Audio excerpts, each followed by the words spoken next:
Hi, Frasiacs. We are live on TikTok. Welcome in. We're already close to 300 strong. Let's get to 600. Can we get to 600 people live? Because we have so much tea to cover.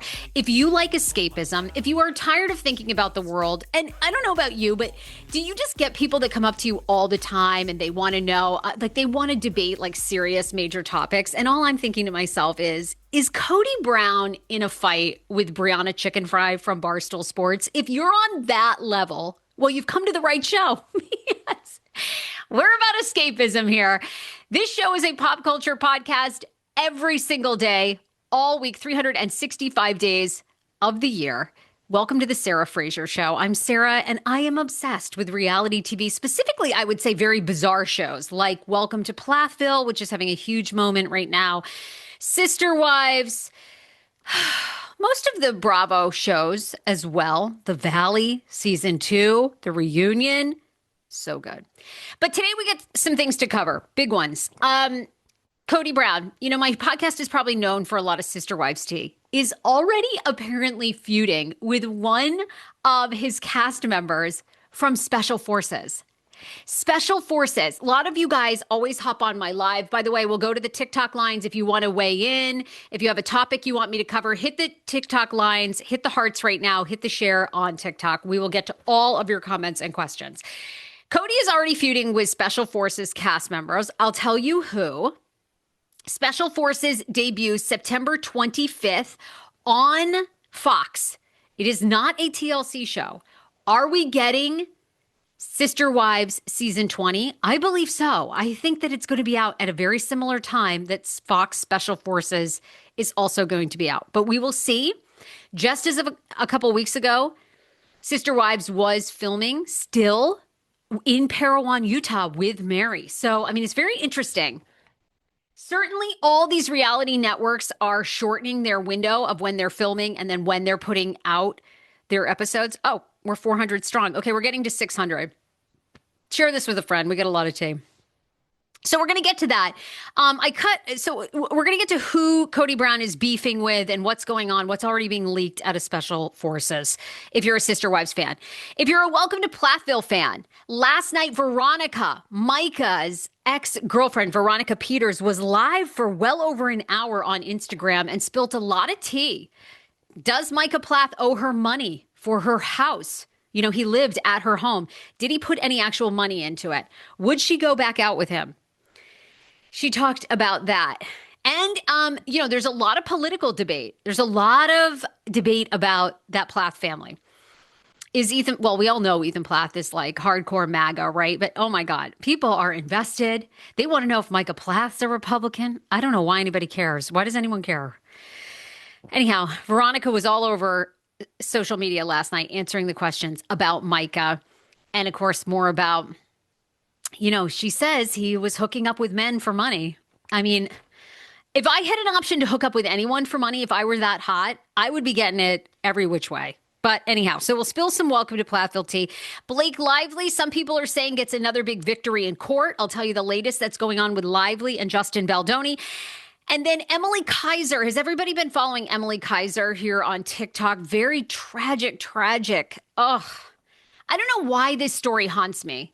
Does it haunt anyone else? Leave it on the TikTok line. If you're not familiar, Emily Kaiser, this beautiful Instagrammer, gorgeous, like super curated. I don't know how these moms like do it, but their homes look great. They can cook, they can clean. I am going to do, when I move into my new house, I'm going to do my own reality show, and it's such a slum with the way I live.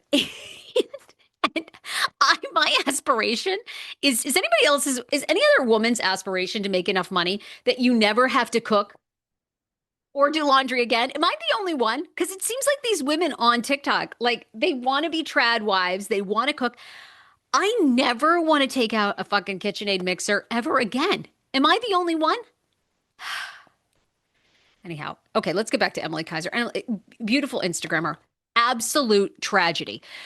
I would say 3 or 4 months ago, her son Trig, who had been on her social media, passes away drowning at their family home in the pool. This story has gained a ton of attention because almost immediately, Emily and her husband had asked the courts to seal the documents that talked about what happened that specific day that Trigg passed away. However, they also got a victory in court this past week. So a judge granted that a couple of pages of the report will be redacted, which means the public will not be able to know the specifics. But there are some details that did come out, and they're so sad. People are either in complete support of this couple or critical of them. My heart breaks. Like, I feel like what they went through, a lot of people feel was negligence, but I do feel like people you make mistakes as parents. Like, you make mistakes, especially when you have another new baby. My heart breaks for what they must be going through. So I'll tell you about that report. Okay. Cindy Lou is saying, no, I would love to never cook again. Thank you. I mean, where is the TikToker that talks about ways that we can get financially to a point? Like, how much money? I need a TikTok person to tell me how much money I need to make so I never have to cook again. Like, tag me. Who's that TikToker? Sounds like a good plan. Laundry is the worst, says Kathy. Kathy, do you know a TikToker? At what point? Is it $300,000 a year you can stop cooking? Is it $500,000? What is the number? I need a goal. I do well with a goal. Because I never want to cook or clean ever fucking again. Jen says, girl, I had that when I lived in Thailand. I'm trying to get back there. Well, is that the secret? Move to Thailand and it's so much more affordable. You can hire somebody to cook and clean. I'm done. I never want to cook another meal. I have a 4-year-old. He doesn't want to eat any of the crap that I cook. My husband's a fucking vegetarian. I eat meat. Every day I'm craving a chicken Caesar salad wrap at 10 a.m. Like, Lord, what is the number so I never have to cook? Somebody says you can write it off as a business expense if your business pays for it for your office. What? Okay, well, believe me, the Sarah Fraser Show, then I'm going to order breakfast and lunch through my show. Somebody else says, I never want to cook again. Your home office.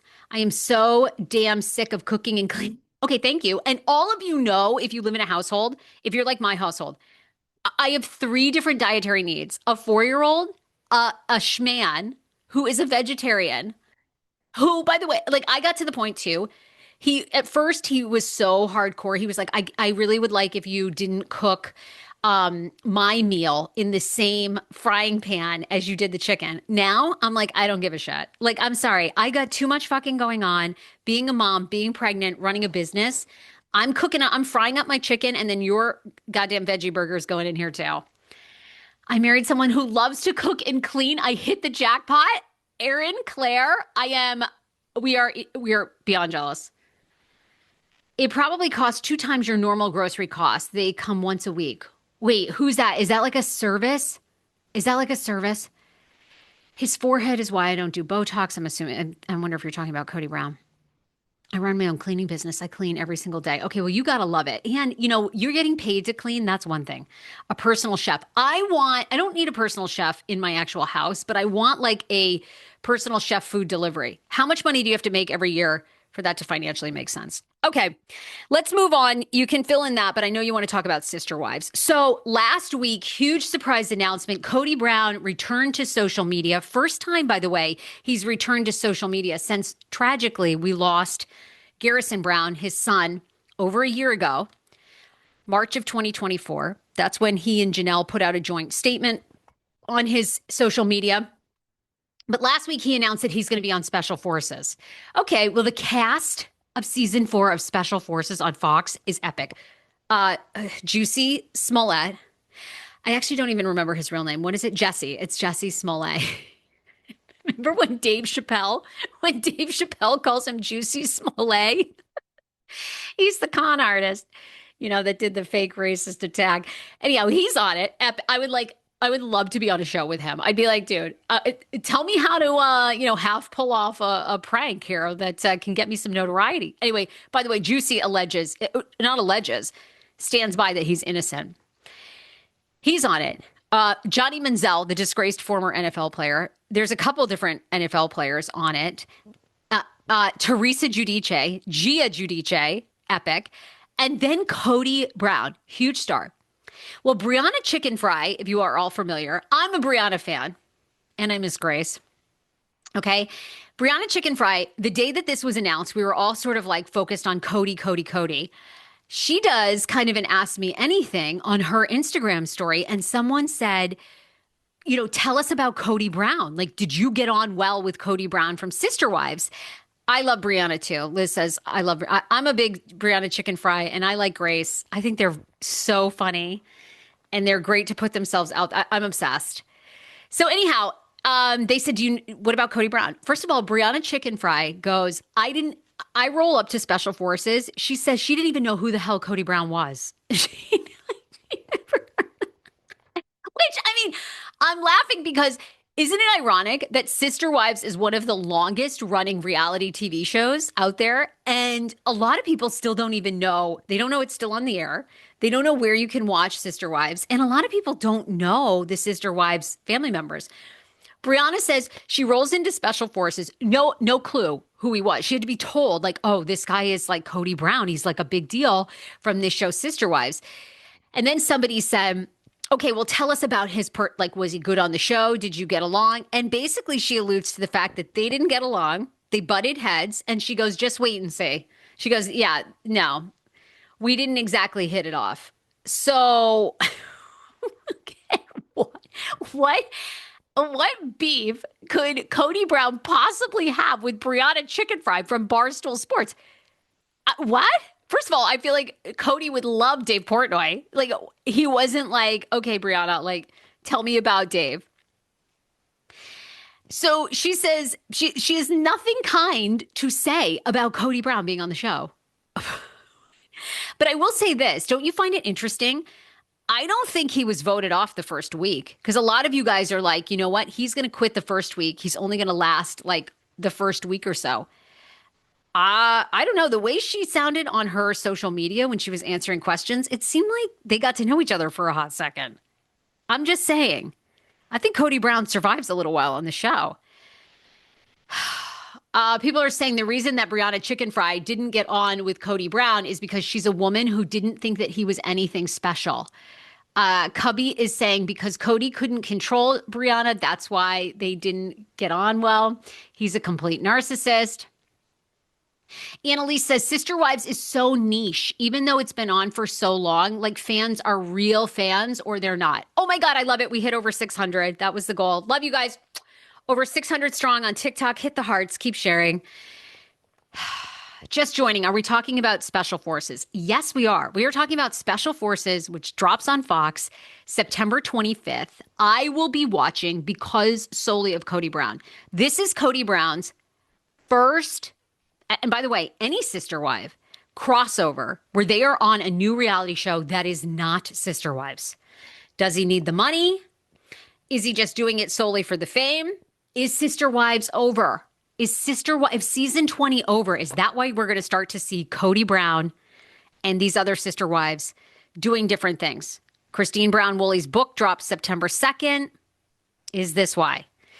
Liz says he absolutely needs the money. That is why you're seeing him on Special Forces. They need the money. Meek says Kody and Robin are so over.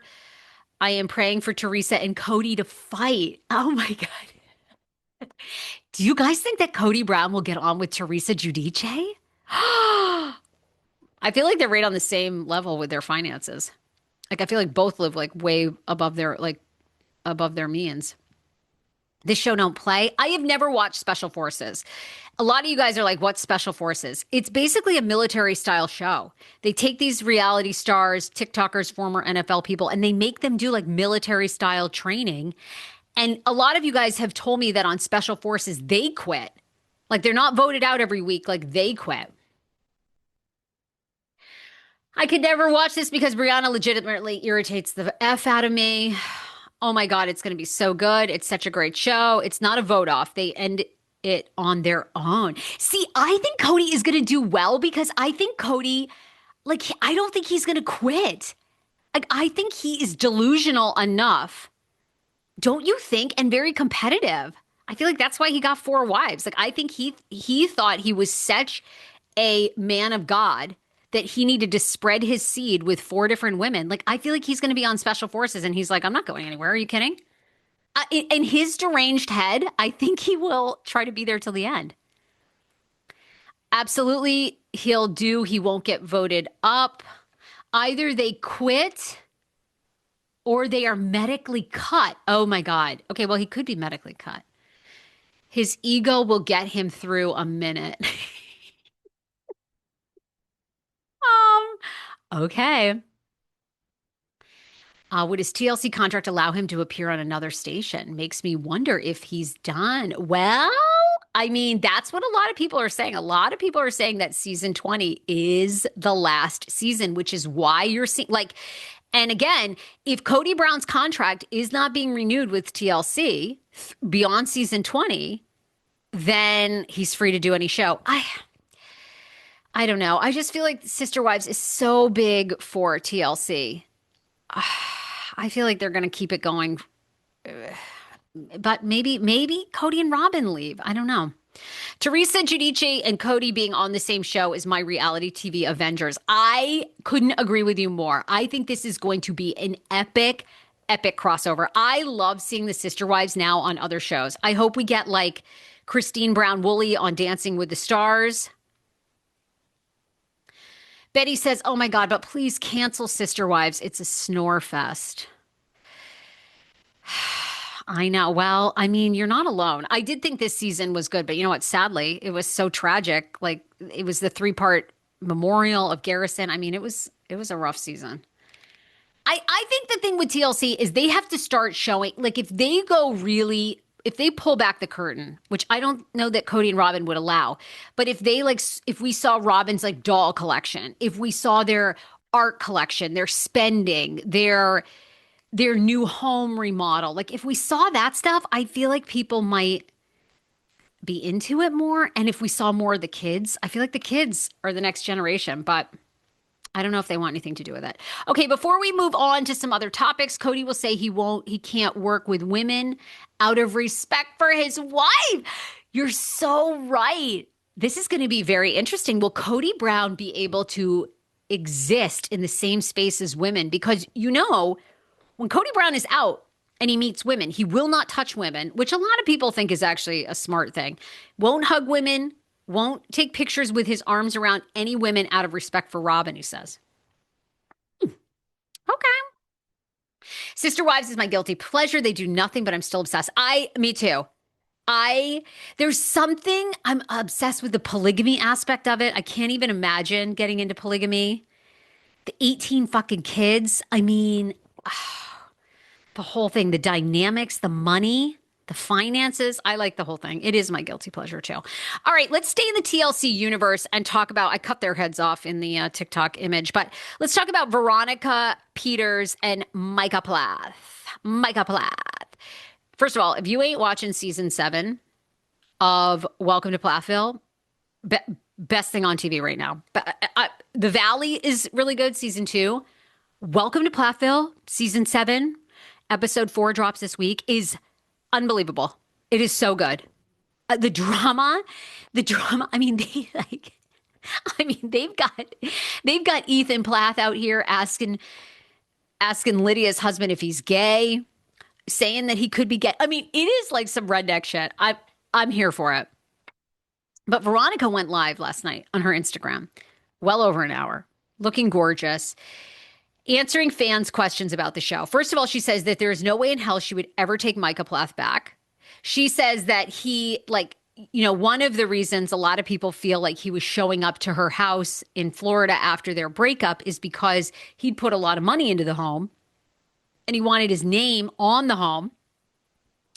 And Veronica says that all in, he spent less than $3,000 on her house in Florida. So she says, he didn't have to spend a bunch of money on her home. He didn't give her any money. She said, basically, he bought the light switches. That was it. And she didn't charge him rent. She also says that she is dating multiple new people. So she has moved on from Micah. She's dating multiple new people, including an MLB player. Okay. Ooh, excuse me. Does anybody know what what Florida Marlins? How many Major League Baseball teams does Florida have? The Marlins and who else?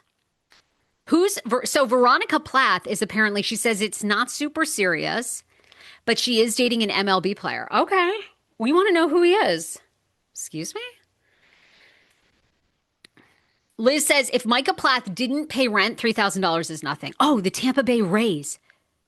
Okay, so wait, are there two teams, the Tampa Bay Rays, and am I getting that right, the Marlins? Or am I wrong? The Rays, the Tampa Bay Rays. God, I don't even know I'm like, is it the Marlins or am I making that up? Oh, the Miami Marlins. Thank you. Okay, see, I know my sports. What do I like? Why I can be a sports commentary person? Two different teams. Okay.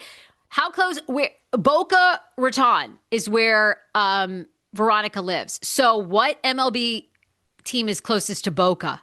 Probably Tampa Bay Rays, right? Somebody says, did Veronica and Micah get married? Why does Veronica use last name Plath? She did use Plath. I believe she's back to Peters. And I think she used Plath initially to keep anonymity because she's a realtor in Florida. But now she uses Veronica Peters. Okay, just so you know, every single Wednesday I recap Welcome to Plathville. It is so good. Oh, people say Miami is closer.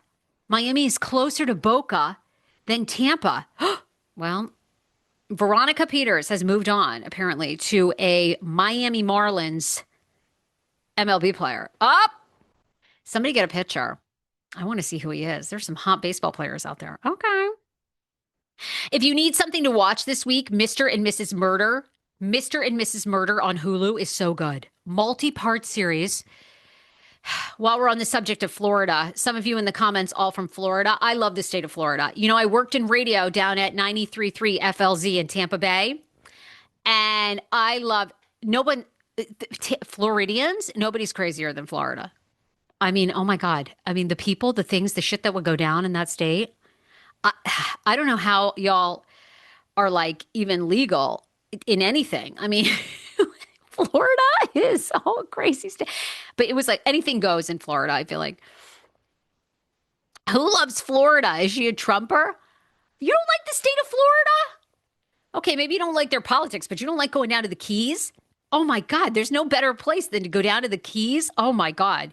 You haven't had fun till you've gone down there. Tampa Bay. There's always stuff going on in Tampa. Okay, Mr. and Mrs. Murder refers to the Hulu docuseries that delves into the 2000 murder in the year 2000 of Mike Williams in Tallahassee, Florida. Okay. The series explores the case, which initially involved Williams' disappearance during a duck hunting trip and his wife's subsequent marriage to his best friend. You guys, I knew nothing about this story, but now that I'm pregnant, for some reason, I'm like obsessed with watching true crime. I don't know what it is about my pregnancy. I'm craving a chicken Caesar salad wrap at 10 a.m. every day, and I am into true crime. And I usually hate true crime. This documentary is so good. So Brian Winchester ends up marrying Mike Williams' widow. It investigates the elaborate scheme that ultimately led to the convictions of both Denise and Brian. Now, I don't want to go any further because the details, like, I don't even want to ruin it for you. It's been out for, I think, like a week. It's a 4-part docuseries. It was produced by ABC News. Amazing job. The twists and turns in this documentary are so good. Like, so good, okay?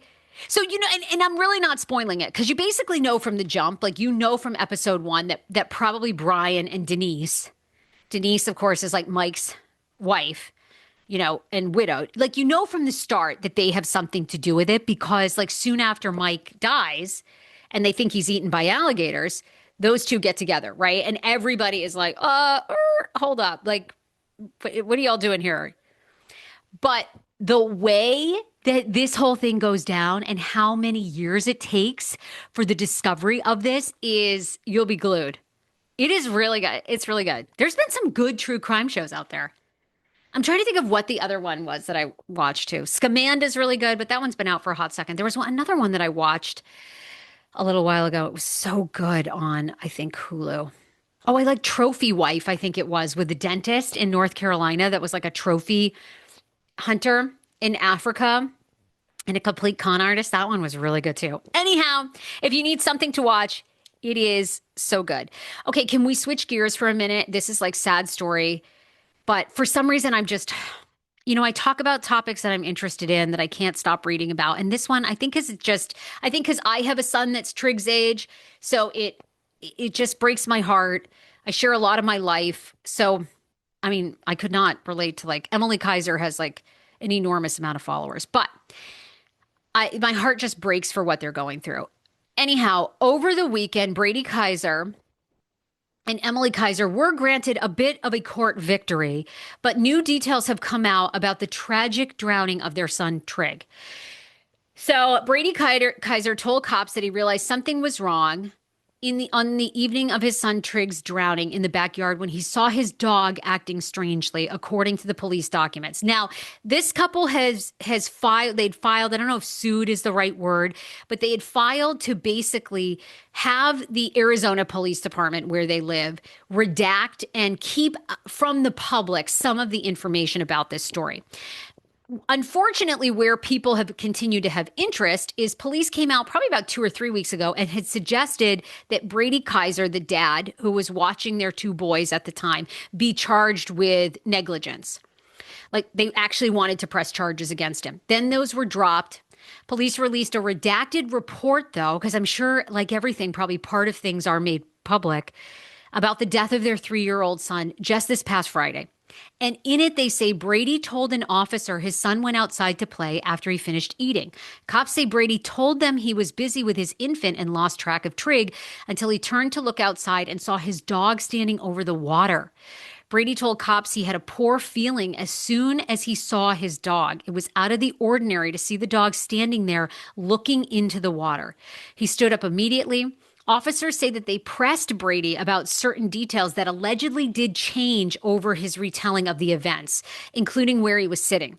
They say Brady initially told them he was outside with Trig, but later admitted that that wasn't true and he was watching the basketball game inside the house and placing a bet. However, cops say Brady maintained the game wasn't his focus. He was also feeding his new infant son. Emily wasn't home at the time, and cops say Brady told them he let Trig go outside alone. They say that was something they let their 3-year-old son do. Trig died in a hospital 6 days after falling into the pool. They declined ultimately to press charges with the prosecutor. They say that Trig was out of his sight for 10 minutes, and they believe 7 of those minutes Trig was in the pool, sadly drowning. This story just like, because what do you do? Like, how do you keep going in life? Like, of course you keep going, right? I mean, they made this awful mistake. Now, Brady Kaiser has to live with that the rest of his life. People do know some of these details. I just feel like it's one of those things where, it can happen to any of us. You'd like to think no. And, a lot of people have a lot of criticism about them. They have this beautiful aesthetic of a home, but they didn't want to put a fence up around the pool because I'll be honest, I get it, but it's also why I live in Southern California. My husband and I have been house hunting. I tell the realtor, I don't want a house with a pool. I don't. I don't want the worry. The fences look so ugly around the pools. I get it, but you have to do it. The pets drown, neighbors' kids drown, your own fucking kids. It's like you got to be watching somebody all the time or you got to have alarms on all the time. It's so sad. This story, I pray for them, and I pray that Brady and Emily can stay together and find a way to move forward and find great happiness. It's the saddest thing. It's every parent's worst nightmare. This is why I hate pools. I don't want a pool. I know it's great when kids are little, but when you're a parent, you get distracted. And that's the thing. Like, selfishly for me, I don't want a pool with kids because on Friday night, I want to have a fucking glass of wine. And I don't want to think about like, oh my God, is the back door open? Or the kids out there? No, I don't. No, like I can't do it. Let's go to the TikTok lines. Okay. It's me says this could happen to any of us. It really could. This story breaks my heart because I just think they're such a young, beautiful couple and they loved him so much, of course. And he was all over their social media and it's heartbreaking. Willow says it's tragic. Jennifer says it breaks my heart. People are saying, what show is this? Well, Emily, they didn't really have a show. They were TikTok stars. Why have Kody's picture up when you're talking about something else? Well, you're just late. We were just already talking about Kody. Now we've moved on to Emily Kaiser. Anyway, in my prayers, but that story, for some reason, I'm just, drawn to.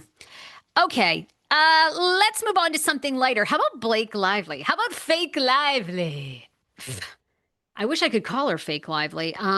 This bitch seems to be winning in court left and right. Is she going to win against Perez Hilton? She's like, I guess, is she suing she's suing Perez Hilton? Yeah, I guess so. I guess she's suing Perez Hilton. She wants to know who his sources are. But she got another victory. Well, I don't see this so much as a victory. I think it's kind of an obvious. But the judge presiding over Blake Lively and Justin Baldoni's ongoing legal battle granted the actress's motion to strike her deposition transcript from the docket. If you recall, on July 31st in New York City, Lively finally gave testimony in a deposition and about her conflict with Justin Baldoni and members of the Wayfair Studios. Lively's lawyers then asked a federal judge to strike the 92-page rough draft transcript of her deposition from the court record, filed under seal, arguing that Baldoni's team uploaded it to the public docket with no plausible legal reason to do so, except as fodder for the Wayfair defendants and media campaign. So essentially what Judge Lyman is basically saying is like, look, we're going to keep this sealed. I'm not going to allow Wayfair, Brian Friedman, to upload this onto their website or to use it. I don't see this as a huge victory. To me, I would think this is kind of probably, if they do go to trial, they don't want to taint the jury. So don't they want to keep her deposition under wraps, I would think? Anyhow, some people see it as a really big victory. Also, now, and by the way, Justin Baldoni sat in on the deposition. And according to Lively's people, just the other day, last week, her lawyers put out a statement that said, quote, "We are pleased with the outcome of her deposition and now look forward to deposing Justin Baldoni and each of the co-defendants in short order. Deposition testimony is confidential for good reason. It is evidence in legal proceeding and subject to objections." Added a spokesperson, juries aren't just handed deposition transcripts to read at home, and instead they listen to testimony that is presented at a trial under a judge's supervision. So to me, I didn't see this as such a big win. It's really just preventing Baldoni's team from putting out anything, in the meantime, or anything, leaking anything to the press. So there you go. There's the latest on that. Okay. Full week of shows here at TSFS. David Yontif is going to be here. I'm going to have a little special announcement. I'm going to be guesting on a very popular podcast. I'm so honored. I can't wait to disclose who she is, who's having me on. I have been a longtime fan of this show. It's an enormous, enormous podcast. So I will have that announcement. In the meantime, if you want to stay connected to this podcast, subscribe to the Sarah Fraser Show everywhere you get your podcasts. Apple, Spotify, iHeartRadio app, Castbox app, wherever you listen to your pods, I would love that. If you want to support the show, frequent one of my sponsors. In every single show description, I put some of the amazing sponsors that I have, from Rula, which is online therapy. If you've been following Kendra, I'm in love with my psychiatrist. I'm going to talk about her later this week. That nut job. Look, you don't have to worry about that when you go through Rula, okay? They don't have therapists like that, and but they probably have a lot of clients like Kendra. Anyway, Rule is an amazing sponsor. Quince, oh my God, I love Quince. Quince, Nutrafol. So look at the description of my shows. Frequent one of my sponsors. It helps our production team here. It's why I give you free content. At this point in my life, I don't want to burden you with one more subscription in your life. So I give you free content 7 days a week. Purchase from any of my sponsors. I really try to curate them and find companies and brands that I actually use and that I think you'll like, and you get a discount code for. Nobody wants to pay full price for anything anymore. Not in this economy. We ain't interested in that.